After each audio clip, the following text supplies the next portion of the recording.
Good morning to all. Today we will start our second chapter of English literature, that is Clever Birbal. As some of you might have heard about Birbal, he was appointed by Akbar as a poet in around 1556 to 1562. He was one of the 9 jewels of Akbar's court. Now let us start our second chapter, that is Clever Birbal, Chalak Birbal. A poor scribe finds himself in the clutches of a greedy moneylender who tries to trick him. The scribe and his wife turn to Birbal, the famous minister at Akbar's court. How will the clever and witty Birbal solve their problem? A poor scribe, गरीब मुंशी, अपने आप को, clutches means चुंगल, greedy means लालची, money lender means साहूकार। एक गरीब मुंशी अपने आप को एक लालची साहूकार के ट्रिक में फंसा हुआ पाता है, छल में फंसा हुआ पाता है। स्क्राइब मुंशी और उसकी पत्नी बीरबल के पास जाते हैं, जो कि एक प्रसिद्ध फेमस मिनिस्टर है अकबर कोर्ट में, अकबर के राज दरबार में। अब आपको ये देखना है कि जो क्लेवर बीरबल है, चालाक और विटी बीरबल है, खुश करने वाला बीरबल है, वो उन दोनों की प्रॉब्लम को कैसे सॉल्व करेगा। Now let's see the chapter. A poor scribe lived in Agra. He copied other people's writing and books and earned very little. Yet he never borrowed money. एक गरीब मुंशी आगरा में रहता था। वो और लोगों की लिखित चीज़ें और किताबें कॉपी करता था और बहुत ही कम कमाई करता था। अर्न मीन्स कमाई करना। येट फिर भी ही नेवर बोरोड मनी, फिर भी उसने कभी भी किसी से उधार नहीं लिया। We must never fall into the hands of the money lender. If we do, we will be ruined. He often told his wife. उसका ये कहना था कि हमें कभी भी मनी लेंडर यानी कि साहूकार के कंट्रोल के नीचे नहीं आना चाहिए। अगर हम ऐसा करेंगे तो हम ruined यानी कि तबाह हो जाएंगे। वो often मीन्स अक्सर अपनी वाइफ को ये बताया करता था। One night, the scribe dreamt that he had borrowed 100 coins from the money lender. एक रात स्क्राइब को सपना आता है कि उसने मनी लेंडर यानी कि साहूकार से 100 गोल्ड कॉइन्स बोरो किए हैं। The next morning, he told his wife about his dream and she told her friends. अगली सुबह उसने ये अपना सपना अपनी वाइफ यानी कि अपनी पत्नी को बताया और उसकी पत्नी ने वो सेम सपना अपने दोस्तों को, अपनी सहेलियों को बताया।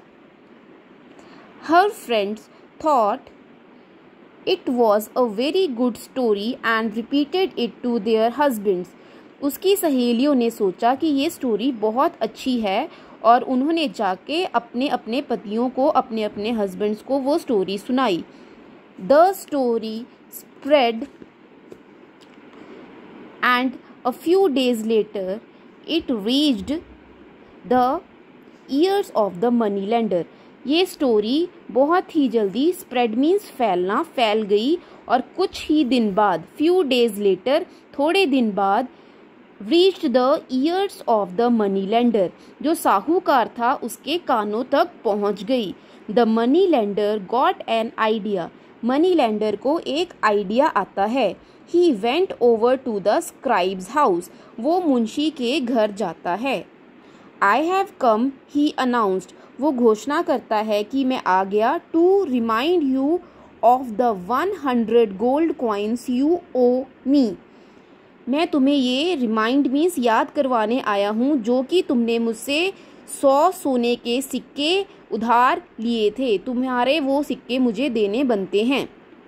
But it was just a dream, cried the scribe and his wife. Scribe यानी कि मुंशी और उसकी वाइफ कहते हैं कि वो तो सिर्फ एक सपना था, और वो ये क्राइड मीन्स रोते हुए कहते हैं। You cannot ask us to return money that has only been borrowed in a dream. तुम हमें सिर्फ वो मनी वापस करने के लिए नहीं कह सकते जो कि सपने में उधार ली गई थी. Borrowed money must be returned. साहूकार कहता है कि जो उधार ली गई मनी है, borrowed money, वापस की ही जानी चाहिए. Return the money along with the interest. साहूकार स्क्राइब और उसकी वाइफ को क्या कहता है कि मेरे पैसे वापस करो. इंटरेस्ट मीन्स ब्याज के साथ. He said and left. वो कह के चला जाता है. We must ask Raja Birbal to help. साहूकार और उसकी वाइफ सोचते हैं कि हम अब राजा बीरबल से मदद के लिए कहते हैं.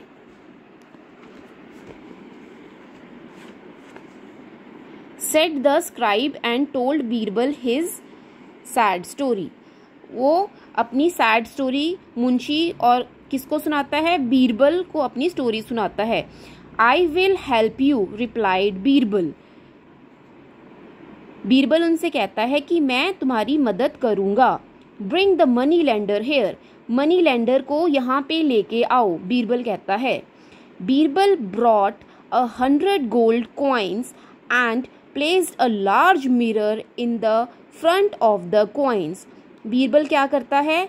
100 सिक्के रखता है और उसके सामने एक आईना रख देता है. The money lender and the scribe reached Birbal's house in no time. थोड़े ही समय में मनी लेंडर और जो मुंशी होता है वो बीरबल के घर पहुंच जाते हैं. Did the scribe borrow 100 old coins from you in his dream? Birbal asked the money lender. Money lender से बीरबल क्या पूछता है कि स्क्राइब ने तुमसे 100 सोने के सिक्के क्या तुमसे सपने में उधार लिए थे? That is so replied the money lender. Money lender कहता है हाँ. Well said Birbal, you may take all the coins in the mirror. The real coins belong to me, but all those in the reflection are yours in return for the dream loan. Birbal क्या कहता है उससे कि तुम सारे के सारे सिक्के जो मिरर में दिखाई दे रहे हैं, आईने में दिखाई दे रहे हैं, वो ले जा सकते हो. You may take. जो रियल जो असली के सिक्के हैं वो मेरे हैं, but all those in the reflection जो कि तुम्हें परछाई में दिख रहे हैं, तुम अपने लोन ड्रीम के लोन को उधार समझ के जो आपने उन पे उधार रखा था उसको समझ के आप अपने पास रख सकते हो. The money lender knew he had been outsmarted by Birbal. He turned and left without a word. He never tried to cheat anyone else again. Money lender समझ जाता है कि वो आउटस्मार्टेड बाय मीन्स होता है गलत प्रूफ होना, कि वो बीरबल के द्वारा गलत प्रूफ हो चुका है. ही turned and left without a word. अब वो बिना कोई शब्द कहे वापस मुड़ता है और चला जाता है, और वो आगे से कभी भी किसी को चीट करना मतलब धोखा देने की कोशिश नहीं करता. तो आप इस स्टोरी से क्या समझते हैं कि हमें कभी भी किसी का नाजायज़ फ़ायदा नहीं उठाना चाहिए. Don't try to cheat anyone. Stay honest. So, my dear students, as we have read this story, so you all are requested to read the story 2 times. Thank you and have a nice day.